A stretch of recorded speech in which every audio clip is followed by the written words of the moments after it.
Hello friends, welcome back my channel. आज मैं यहाँ पे आप लोगों के लिए इंडियन पॉलिटी का एक बहुत इंपॉर्टेंट टॉपिक लेके आई हूँ, जो है भारत के राष्ट्रपति। तो चलिए शुरू करते हैं हमारा टॉपिक शुरू करने से पहले हम यहाँ पे जान लेते हैं कि जो वर्तमान राष्ट्रपति हैं वो हमारी कौन है।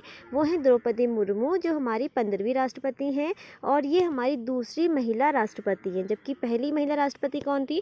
पहली महिला राष्ट्रपति थी हमारी प्रतिभा देवी सिंह पाटिल, और ये दूसरी हमारी महिला राष्ट्रपति बनी है, वो बनी द्रौपदी मुर्मू। और ये कौन से क्रम के राष्ट्रपति हैं? ये 15वीं राष्ट्रपति बनी है। ठीक है, अब यहाँ पे बात आती है कि जो राष्ट्रपति की चर्चा है हमारे संविधान में कहाँ से कहाँ तक वर्णित है।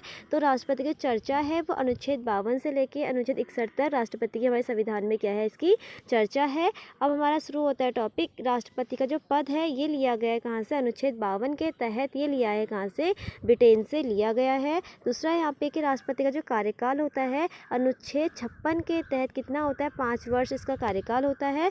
और इनकी शपथ, ठीक है, राष्ट्रपति को शपथ दिलाते हैं अनुच्छेद 60 के तहत उच्चतम न्यायालय के मुख्य न्यायाधीश क्या है, राष्ट्रपति को यहाँ पे शपथ दिलाते हैं।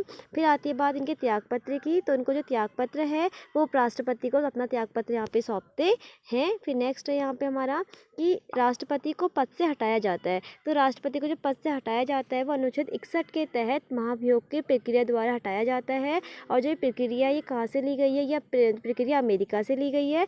और महाभियोग शुरू करने से पहले, ठीक है, राष्ट्रपति को 14 दिन पहले क्या दी जाती है, इसकी सूचना दी जाती है। और जो राष्ट्रपति पर जो महाभियोग है ये दोनों सदनों में से, ठीक है, दोनों सदनों में से यानी कि लोकसभा और राज्यसभा किसी भी सदन से क्या शुरू हो सकता है। ठीक है, और नेक्स्ट है यहाँ पे कि महाभियोग की जो प्रक्रिया है उसमें शुरू करने के लिए कितने मत की आवश्यकता होती है? उसमें मत की आवश्यकता होती है 1/4। जबकि महाभियोग प्रस्ताव पास करने के लिए जो हस्ताक्षर चाहिए होते हैं वो चाहिए होते हैं 2/3। आपको ये वाला बहुत इंपॉर्टेंट, आपको ये याद रखना है कि महाभियोग की प्रक्रिया जो प्रस्ताव पारित करने के लिए कितने हस्ताक्षर की आवश्यकता होती है? वो होती है यहाँ पे 2/3 हस्ताक्षर की यहाँ पे आवश्यकता होती है। फिर नेक्स्ट यहाँ पे कि जो राष्ट्रपति होता है वो अनुच्छेद 53 के तहत क्या होता है? कार्यपालिका क्या होता है? यहाँ पे प्रधान होता है। ठीक है, कार्यपालिका क्या होता है? यहाँ पे औपचारिक प्रधान होता है। राष्ट्रपति का निर्वाचन, तो राष्ट्रपति का जो निर्वाचन होता है वो अनुच्छेद 54 के तहत आनुपातिक प्रतिनिधित्व प्रणाली के एकल संक्रमणी मत द्वारा होता है।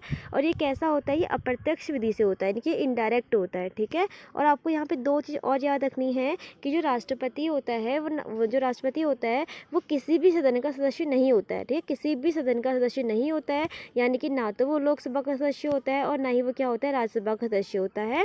और अगली आपको ये भी याद रखनी है कि राष्ट्रपति के निर्वाचन की जो आयु होती है वो या तो 35 वर्ष या फिर इससे क्या होती है 35 वर्ष या फिर इससे क्या होनी चाहिए? अधिक होनी चाहिए। ठीक है, अब यहाँ पे नेक्स्ट है हमारा, यहाँ पे नेक्स्ट कह रहा है कि राष्ट्रपति के निर्वाचन में लोकसभा के सिर्फ निर्वाचित सदस्य भाग लेते हैं। ठीक है, आपको ये भी याद रखना है कि राष्ट्रपति के निर्वाचन में क्या होता है?